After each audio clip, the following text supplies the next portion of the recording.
శ్రీమాత్రే నమః. మన జీవితంలో జరిగే కొన్ని చిన్న చిన్న సంఘటనలే మనకి పెద్ద పెద్ద విషయాల్ని నేర్పిస్తాయి. నిన్న నేను గుడికి వెళ్ళి అక్కడ పూజ కోసం కూర్చున్నప్పుడు ఒక చిన్న చీమ వచ్చి నా డ్రెస్ మీద పడింది. నేను దాన్ని జాగ్రత్తగా తీసుకుని పక్కకి పెట్టేశాను. అది చాలా చిన్న విషయమే. కానీ ఆ క్షణంలో నాకొక ఆలోచన వచ్చింది. ఆ చీమ దృష్టిలో ఏం జరుగుంటుంది?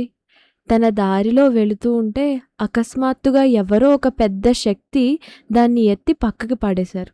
దానికి అర్థం కాకపోయి ఉండొచ్చు. ఎందుకిలా జరిగింది?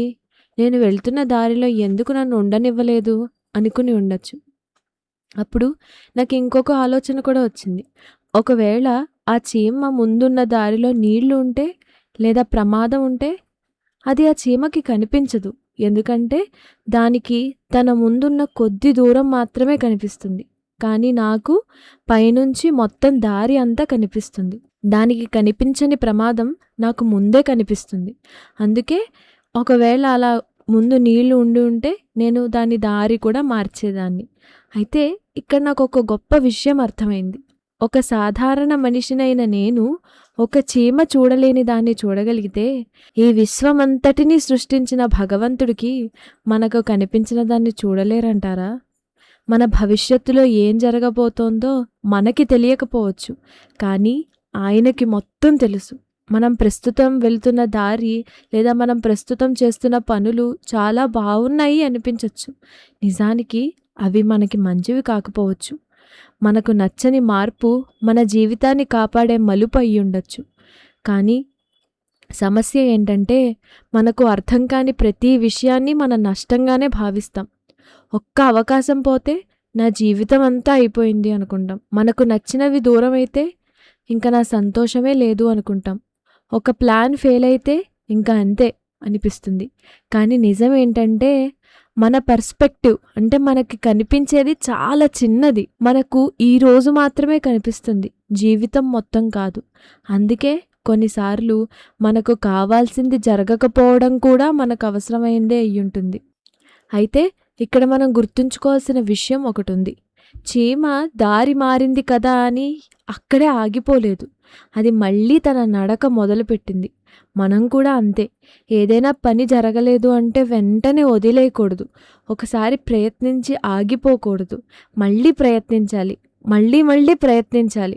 మన శక్తి వంచన లేకుండా పోరాడాలి.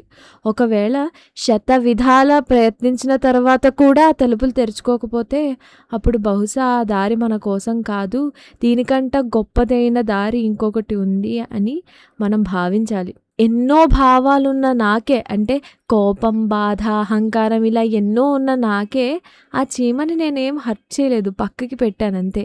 మరి ఆ సృష్టికర్త అన్ని జీవులని ప్రేమించే ఆ భగవంతుడు మనల్ని ఉద్దేశపూర్వకంగా ఎందుకు బాధపడతారు?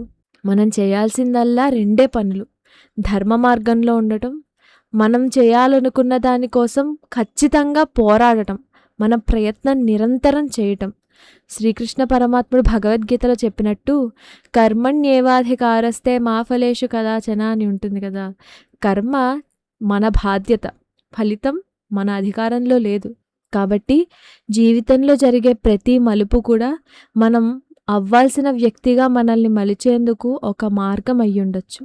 మనకి ఇప్పుడు అర్థం కాకపోవచ్చు, కానీ వెనక్కి తిరిగి చూసినప్పుడు అది జరగడమే మంచిదైంది లేదా అది జరగకపోవడమే మంచిదైంది అనిపించే క్షణాలు మనందరికీ ఉంటాయి. స్టీవ్ జాబ్స్ ఒక మాట చెప్పారు, you cannot connect the dots looking forward, you can only connect them looking backward అని. అదే జీవితం. ముందుకు చూస్తున్నప్పుడు కన్ఫ్యూజన్ ఉంటుంది, ఇది సరైందేనా, ఇది రాదారేనా, ఇది చేస్తే ఏమవుతుంది అని. కానీ వెనక్కి చూసినప్పుడు క్లారిటీ వస్తుంది, ఇది ఇలా అవ్వకపోవడమే మంచిది లేదా ఈ డెసిషన్ నేను తీసుకోవడమే మంచిదైంది అని. అందుకే జీవితం మనల్ని ఒక దారి నుంచి ఇంకో దారికి తీసుకువెళ్తుంటే అది శిక్ష అనుకోవద్దు. కొన్నిసార్లు అది రక్షణ, కొన్నిసార్లు అది శిక్షణ. మనకు కనిపించిన దాన్ని భగవంతుడు చూస్తున్నాడు అనే విశ్వాసం మనకి ఉండాలి. అది నేను భగవంతుడు అని నమ్ముతాను. మీరు జీవిత జ్ఞానం లేదా జీవిత సత్యం అని నమ్మినా లేదా డెస్టినీ అని నమ్మినా ఒక్క విషయం మాత్రం నిజం. మన జీవితంలో కొన్ని మార్పులు, కొన్ని డిలేస్, కొన్ని డిసప్పాయింట్మెంట్స్ మనకు అర్థం అవ్వకపోయినా, అవి మనకు వ్యతిరేకంగా జరిగాయి అనిపించినా అది మన మంచికే అయ్యుండొచ్చు. కాబట్టి ఈసారి మీ ప్లాన్ ఫెయిల్ అయితే లేదా మీరు కోరుకున్నది దక్కకపోతే ఒక్కసారి ఆలోచించండి. బహుశా మీకు కనిపించిన దాన్ని పైనుంచి భగవంతుడు చూస్తున్నాడు. మీకీ దారి మంచిది కాదు అని వేరే దారిలోకి మార్చాడు అని భగవంతుడి పైన విశ్వాసం పెంచుకోండి. మీరు కోల్పోయింది అనుకుంటుంది నిజానికి మీరు తప్పించుకున్న ప్రమాదం అయ్యుండొచ్చు కదా! నమ్మకం కోల్పోవద్దు. కొన్ని ఆన్సర్స్ ఇప్పుడే రావు. కొన్ని దారులు తర్వాతే అర్థమవుతాయి. కాబట్టి ట్రస్ట్ ద బిగ్గర్ పర్స్పెక్టివ్. ఇక్కడ కొందరు అడగచ్చు, అసలు నీళ్లుంటే చీమ ఆ దారిలో ఎందుకు వెళ్తుంది? లేదా నీళ్ళు ఎదురుగుండా ఉన్నప్పుడు చీమ దాంట్లోంచి ఎందుకు వెళ్తుంది అని. లేదా నేను నా డ్రెస్ మీద చీమ పడితే నేను చంపేస్తాను అని. కానీ ఇది కేవలం ఒక చీమ గురించి మాత్రమే కాదు. ఒకవేళ అది వెళ్ళిన దారి అక్కడికి చేరుకున్నాక నీరు చేరితే మనకి తెలియదు కదా! ఇక్కడ పాయింట్ ఏంటంటే చీమ యొక్క సామర్థ్యం కాదు. ఇక్కడ పాయింట్ దృష్టి అంటే పర్స్పెక్టివ్. మనకి కనిపించని ప్రమాదాన్ని మనకంటే పై స్థాయిలో ఉన్న ఒక శక్తి చూడగలదు అనే నమ్మకం.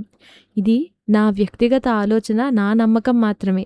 జీవితం మనల్ని ఒక దారిలోంచి ఇంకొక దారిలోకి తీసుకువెళ్తున్నప్పుడు దాని వెనుక మనకి తెలియని ఒక గొప్ప కారణం ఉంటుంది అని నేను నమ్ముతాను. మరి దీనిపైన మీ అభిప్రాయం ఏంటి? మీకు కూడా ఇలాంటి అనుభవాలు ఎదురయ్యాయా? కామెంట్స్‌లో నాతో షేర్ చేసుకోవడం మర్చిపోకండి.